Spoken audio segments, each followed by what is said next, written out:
Welcome back to another video, guys. We are out here in Western Ohio and I'm pretty excited about this. So we are on a small little, it's about 30 acres if you take away the house. Small little property. It's pretty typical for what a lot of guys are buying, that are getting into the game of buying and selling land, or even just buying their first farm and fixing it up. And this client reached out, and so we're going in through here. We're going to be doing a timber cut on this. And what I'm most excited about this project is we're going to be able to have sort of a more full before and after. And so I'm going to walk through a little bit here, showing you what we're actually doing on this piece. As you can see behind me, it's wide open timber. And right now, you can literally see deer from on this hillside from the house in the fall when the leaves are off. And we want to completely change that. We want to bring browse and cover to the ground and create bedding cuts. This thing lays out really cool with, what we can do with some of the open ground, and I'll kind of show some of that. But our plan with this is Chase here is going to be doing a little bit of filming this fall, and he's going to kind of capture what it's like to hunt this property, which he's hunted it for years, but he's going to, bring us along on what it's like to hunt this property this first year. It's not going to be cut out, before deer season. And so he'll be able to go through, show us what he's seeing that first year of hunting it like this, wide open. He's got some food on the property, very little. And then we're going to be able to see the transformation of after it's timbered. Obviously, we'll show you progress of while we're timbering it. But we're going to be able to show you what this looks like afterwards, as well as the years progressing after that on the amount of browse that begins to growing up here, the cover, and also the amount of deer utilizing this property. So this is a literally, completely bare property. There's nothing been done to it. He just recently got his hands on this piece. And so, it's going to start first with the timber. I think, that is the number one thing that a landowner should start with. After that, we're going to be adding in food. We're going to adding in more cover in some of the open ground. We're going to be screening things in. It's a whole plan come together, and this thing lays out so well with different pinch points for a 30-acre piece. This is, outside of it being a west access, it's probably the best laying 30 acres that I've come across. So I'm super excited for this. Definitely want to subscribe, and I'll create a playlist specifically for this project that you guys can refer back to over time as we continue to update you guys on this particular property. So right now we are just kind of wrapping up, marking some of the timber. There's a little drainage here behind me. It's not much of a drainage, but here in Western Ohio, it's actually a decent sized one. And there's a lot of younger hickories in here that, from a management perspective, maybe are not ready to be harvested. But I want to be able to leave some of these, 20 to 25 inch oak trees, to be able to leave them here, open up the canopy, get sunlight to the ground.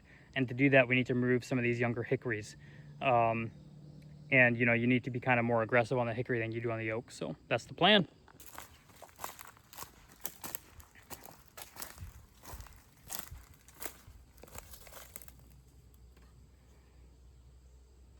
So we're down here in this bottom, and right up top there, you can kind of see through the trees is where we're going to have our destination food. And so this is going to work as a bit of a transition plot.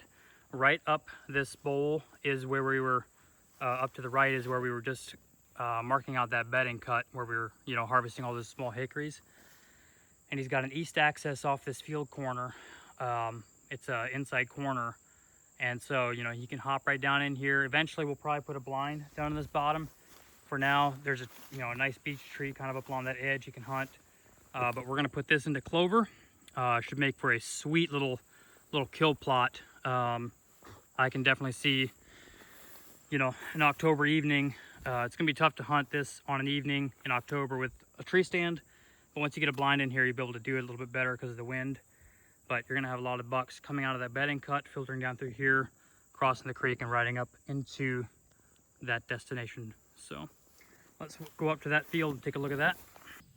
So we're up top here. There's about just shy of 2 acres here as a destination field. Sets up really cool. So down over that hill there is where that bottom field was, and where some bedding cuts will be in between there. And then we're going to have some bedding cuts in the back off the ridge. And the really, really cool part about this farm is you've got a pond here.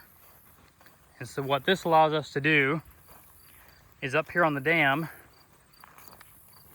we creates a pinch between the timber and the dam here.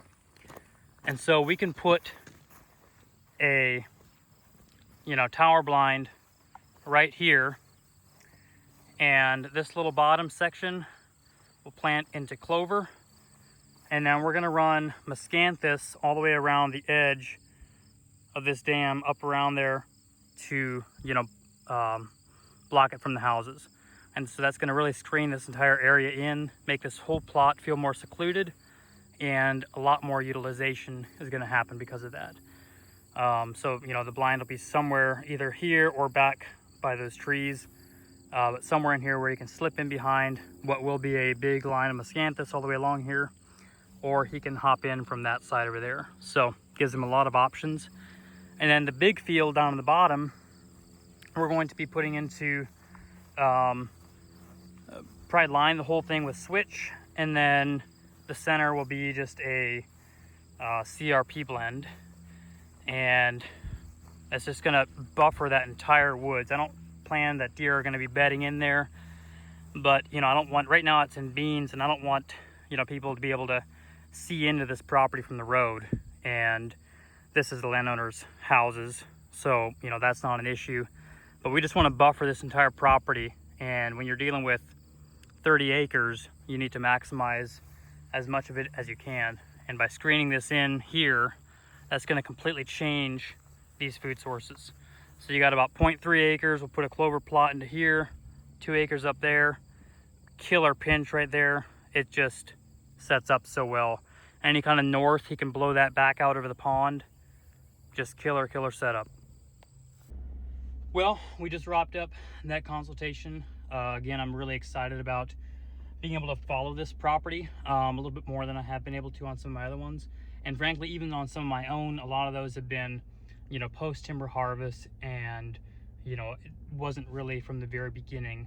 And so being able to document the transformation of a property like this, that's completely raw, literally nothing done with it, to as maxed out as a 30-acre little piece can be. It's got all the pieces. It's got enough topography. It's got rut funnels. It's got white oaks in there that can be left for acorn production. It's got enough open area for food, but also enough area to kind of secure the edges of this property with switchgrass and everything like that. It's just got the right recipe for a little 30-acre piece. It's going to be hard to beat this. Now, if you flip the whole farm around and had east access, that'd be great, but he's got east access off of his neighbors, and so because of that, this property here is like money. So super excited for this client and excited to see what comes out of it. So hopefully we'll catch up with Chase again this fall and kind of be able to keep up with his season here on the 30. So we'll see you guys in the next one. Thanks for watching. Click like, subscribe, comment if you got any questions, and we'll see you.